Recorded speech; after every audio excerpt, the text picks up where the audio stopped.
This cabin was built mainly by your great-great-grandparents. Here's a picture of them when they were younger. Shows a little about what you're going to see. Each family is going to get a copy of this book. But I won't read everything. I'll just tell you a little about the pictures as we go along. There's not many. We'll start out with a picture of your great-great-grandfather when he was a young man, before he was married. He spent a lot of time in Nevada.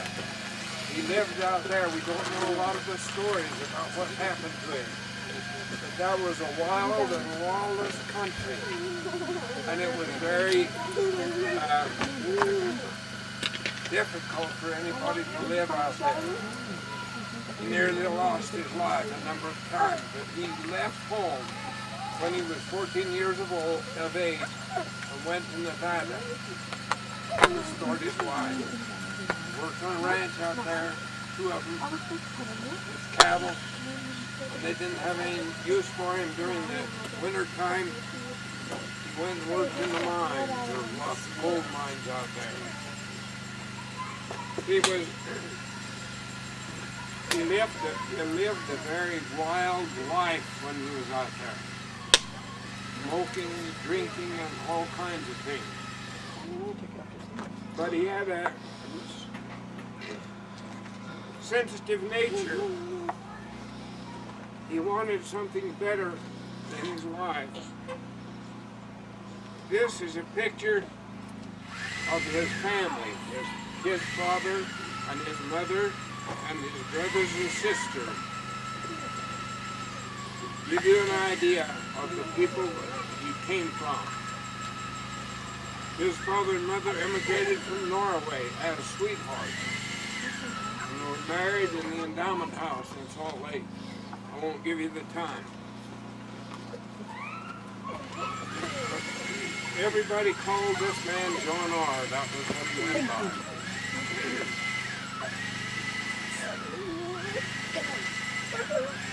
He had a very sensitive nature. And when he was in Nevada, he got a call. He was out herding sheep. He got a call to go on a mission. They teased him about it. And he said, I'm going to go on that mission and make a good missionary. And he changed his life.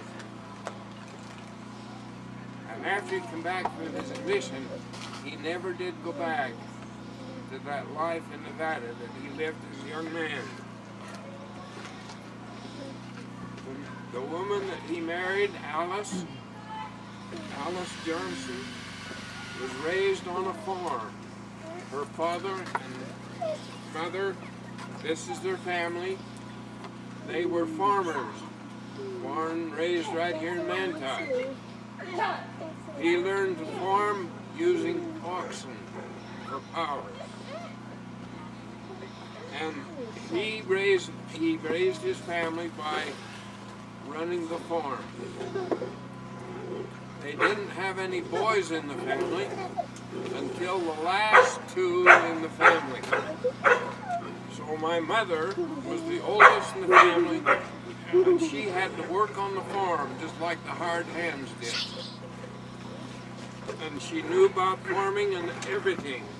This is a picture of her on her favorite horse, Navy, a Navajo Indian pony. She was just planning to make a horseback ride with her 2 girlfriends from Manti to Ferrum across the mountain, 25 or 26 miles away. A rough, hard, full day's ride. If he'd take one for us, we'd give one to him. And that's the way we got our fuel to keep the house warm in the wintertime. That gave rise to the building of the cabin.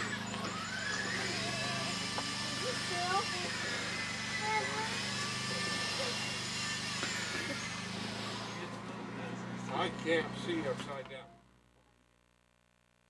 We had no way of getting up here to get the wood. We walked from home. And we would carry on our back what little we need for quilts and a little food. We carried it on our back, and we came up here and we camped. Most of the time it was down near Swin Springs. And when we were in all kinds of weather, we went through the summer storms and all that sort of thing, and we would stay for 2 weeks. When we came up, we'd go up on a Monday morning, we'd stay 2 weeks and come back on the Friday or Saturday before, and so that we could only miss one church, one Sunday school.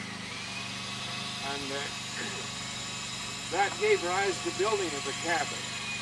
It was used to live in while we were gathering wood, keep the home warm. And we gathered a lot of artifacts because they couldn't keep us busy all the time gathering wood. Dad knew that the youngsters were not going to be able to work seven hours a day all the time. And so we had some time off when we weren't working. And we traveled around and got acquainted with the country. And I've learned every trail and every place in this whole canyon because of those early experiences in my life. The cabin became a project for the family that we were all participated in. When it was torn down, Forest Service required us to tear it down. They gave us permission to build this one in this location, and it was a family project. We all worked on it. I was at the age when I was into college, and I wasn't here a lot of the time, but I still was involved in a lot of the construction. I personally mixed all of the mortar for the building of that chimney and the fireplace. My older brother Errol was the one who designed it and was the one that did the actual building. So he and I built that together.